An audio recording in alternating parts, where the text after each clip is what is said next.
Year నుంచి start.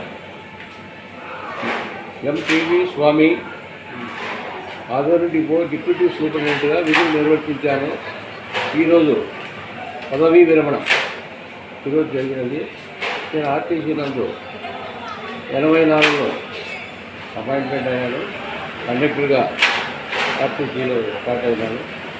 తర్వాత controller, తర్వాత అడ్మినిస్ట్రేటివ్ బీసీగా పనిచేశాము. అక్కడి నుంచి చెకింగ్ అనంతపూర్ స్క్వాడ్ నందు 5 సంవత్సరాలు పూర్తి చేసుకొని మళ్ళా head quarter squad Adoni squad head quarter Adoni స్క్వాడ్లో 3 సంవత్సరాలు పూర్తి చేసుకొని మళ్ళా అక్కడి నుంచి డిప్యూటీ సూపరింటెండెంట్గా ఇక్కడ ఆదోని డిపో నుంచి రిటైర్ అయ్యాను. అనంతపురం డిపోలో ఫస్ట్ అపాయింట్మెంట్ అయ్యాను కండక్టర్గా. అక్కడ నుండి రాయదుర్గం డిపో 91లో డిపో ఓపెన్ అయినప్పుడు అక్కడ విధులు 27 సంవత్సరాలు నా యొక్క సుదీర్ఘమైన సర్వీస్ను రాయదుర్గం డిపోలో పనిచేసి అక్కడ ఉన్న ఆఫీసర్లు కానీ మళ్ళీ డిపో కలెక్షన్స్ పెంచడంలో కానీ మనకి అటెండెన్స్ బాగా తీసుకొచ్చి అనుభవం పొందాను. అక్కడి నుంచి వాళ్ళు కూడా మన యొక్క సర్వీస్ను గుర్తించి వెంటనే ప్రమోషన్తో చెకింగ్గా పంపించడం జరిగినది.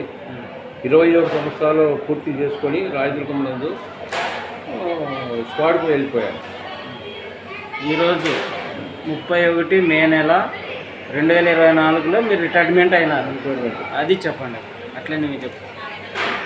ఇంతవరకు మీకు ఎక్కడ చెప్పండి సార్. ఆదోని డిపో నందు 31/5/2024 రిటైర్మెంట్ అయ్యాను. నాకు ఈ డిపో నందు అన్ని యూనియన్లు సహకరిస్తూ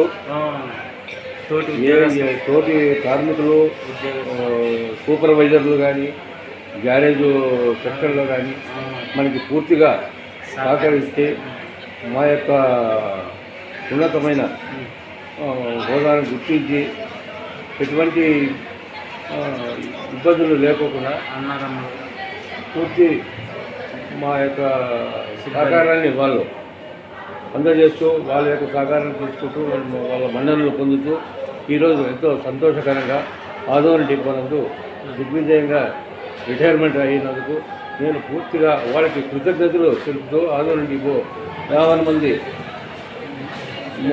యూనియన్లకు, డిపో మేనేజర్ గారికి అందరికీ నేను వాళ్ళకి కృతజ్ఞతలు తెలుపుతున్నాను.